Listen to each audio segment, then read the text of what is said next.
में ही चोरीपना मैंने देखा है, और दोनों में ही मैंने देखा है कि सिर्फ कहने की बातचीत है कि हम बड़े वेदांतिस्ट हैं, फलाने हैं। उनके जीवन में आप देखिए तो एक तरह की रिजिडिटी, पड़ी पड़ी पंडित मूर्ख भय, जैसे कि उन्होंने पाया क्या, उन्होंने दिया क्या, उन्होंने जाना क्या, कुछ भी नहीं जाना।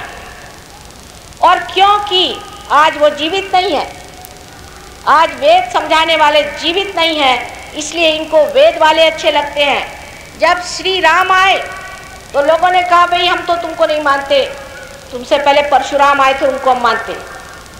क्योंकि अब जब राम आए तो उनके सामने साक्षात है, उनके सामने आपको खड़ा होना पड़ेगा, सत्य को देखना पड़ेगा, वर्तमान में ही सत्य को जानना चाहिए नहीं, लेकिन हम तो वो जो गए उनको मानेंगे। और उसके बाद जब श्री कृष्ण आए तो उन्होंने कहा हम तो श्री राम को मानते हैं, क्योंकि अब तो रहे नहीं। तो श्री कृष्ण बिल्कुल गलत आदमी थे, उन्होंने सारे गलत काम किए, और ये बड़े समझदार लोग थे, सारे पहुंचे हुए गुरु घंटाल। तो हम कृष्ण को नहीं मानते और हम सिर्फ राम को मानते। जब कृष्ण चले गए, ईसा आए, तो लोगों ने कहा कि भाई हम तो मोसेस को मानते हैं, हम तो ईसा को मानते ही नहीं। क्योंकि मोसेस तब थे नहीं, जब मोसेस थे तो उनको नहीं माना, जब ईसा आए तो उनको नहीं माना, और जब हम आपसे बातचीत कर रहे हैं तो आप सब पिछली बातें कर रहे हैं। इस वक्त आपके सामने हम कह रहे हैं कि आप फूल हैं और आपको फल होना है। आप बात कर रहे हैं उसकी जो आप जिस वक्त में मूल थे। ये कोई अकल की बात है? ये क्या सुबुद्धि का लक्षण है कि इस वक्त उनकी बातें करें? हाँ, ये बात ज़रूर है कि ये हमारा वारसा है, ये हमारी दी हुई देन है। इस देन को हमें समझ लेना चाहिए कि इसमें क्या लिखा। गीता में भी श्री कृष्ण ने यही कहा था कि तुम स्वयं को पालो। अगर आप गीता ठीक से पढ़ेंगे तो उसमें ही लिखा हुआ था। लेकिन जो आदमी आत्म साक्षात्कार को प्राप्त नहीं कर सका है वो गीता नहीं समझ सकता, और वो कृष्ण को भी नहीं समझ सकता है। कृष्ण तो बहुत ही ज़्यादा सत्य के अवतार थे, और उन्होंने ऐसी माया अपनी फैलाई हुई थी कि लोगों के खोपड़ी के बाहर है गीता को समझ। वही हाल बाइबल का है, वही हाल कुरान का है।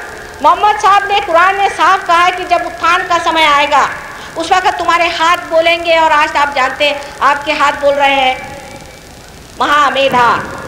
मोहम्मद यानी महामेधा, जिसकी मेधा सबसे ऊंची है। तो अब लोग लड़ने लगे। वो उत्थान का समय की बात उन्होंने क्यों की थी? जब वो सब खत्म करके चले गए थे और ये अक्लमंद मुसलमान तैयार के करके गए थे तो उन्होंने बात की। वही हाल शंकराचार्य ने जो कुछ बात कही वो आज के शंकराचार्यों में बिल्कुल नहीं। इस वक्त में हमें यह समझना चाहिए कि आज आप हमारे सामने बैठे हैं और हम आपके सामने हैं, और जो वर्तमान में है उसे आप पाएं, जो आपके सामने है उसे आप जानें। तब आप हिम्मत वाले, तब आप में असली सत्य की ओर खोज है। नहीं तो हमारे पिछले लोगों को लेकर के बैठना यह कोई बड़ी भारी सूझबूझ की बात नहीं। अब दूसरी बात यह है कि भक्ति और ज्ञान जिसे कि प्राण शक्ति पे पाया जाता है, इसके लिए भी बहुत से लोग मुझे पातंजल योग पे बातचीत करते हैं। जिन्होंने किसी ने मेरे ख्याल से पातंजल योग पढ़ा ही नहीं है, उनके लिए पातंजल योग मैंने सर के बल खड़े रहना या 2-4 एक्सरसाइज करके सिनेमा एक्टर और एक्ट्रेस बनना है। आज यही एक बीमारी चल पड़ी है कि सब आदमी जो है वो एकदम हड्डी के ढांचे बन जाए। ये भी सेल्फ डिस्ट्रक्टिव, ये भी अपने को नष्ट, सारे फैशन में देखती हूँ कि अपने को नष्ट करने के लिए बनाए।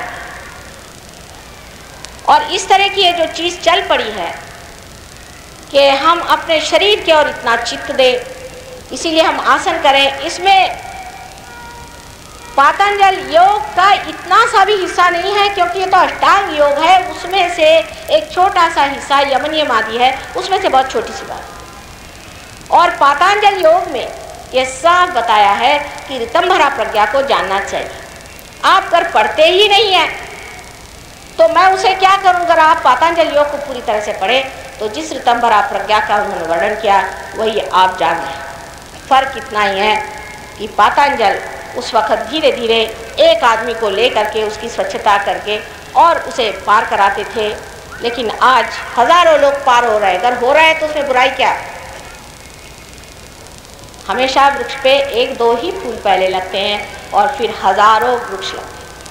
अब जो तीसरी संस्था थी वो बहुत गुप्त रूप से चलती थी, जहाँ की लोग किसी को पार करा।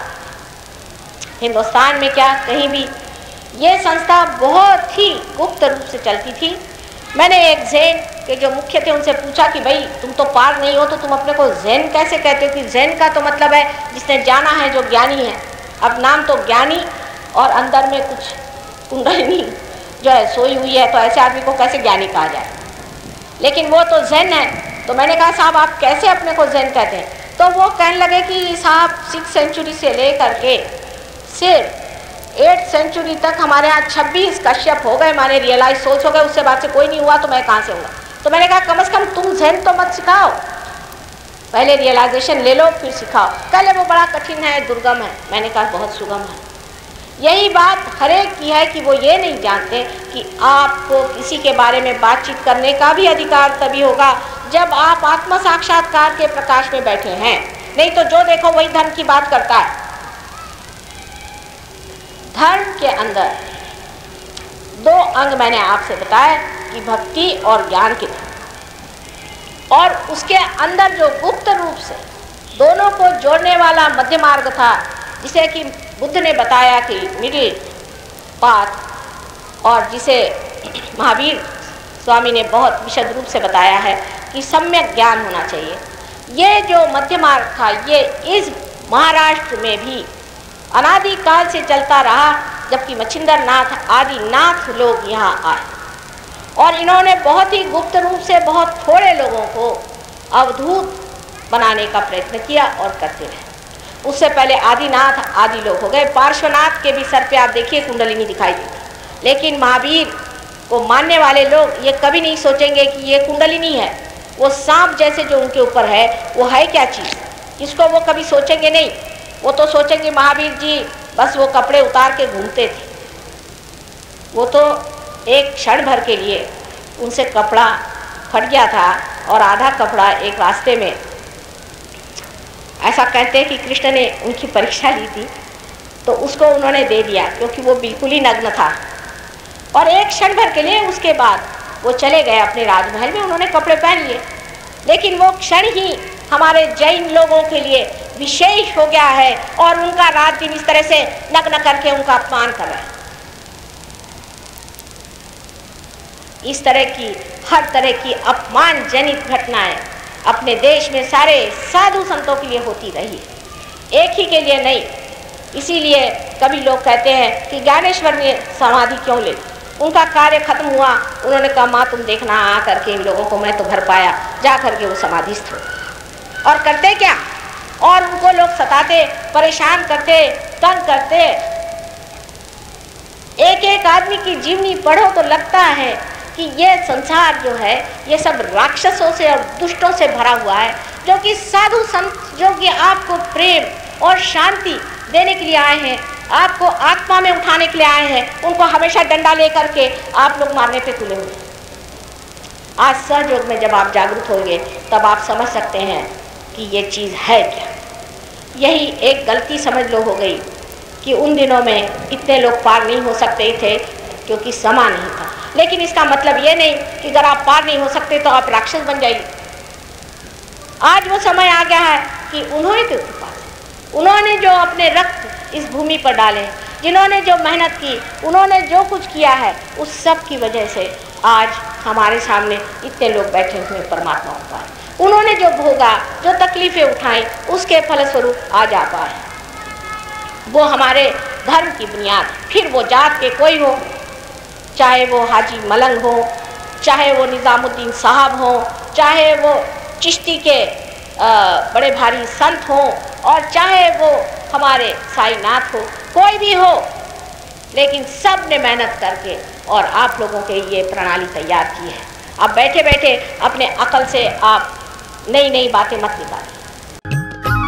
सब्सक्राइब कीजिए कुंडलिनी जागरण को और प्रेस कीजिए बेल आइकन को, जिससे कि आपको मिल सके हमारी लेटेस्ट वीडियो सबसे पहले।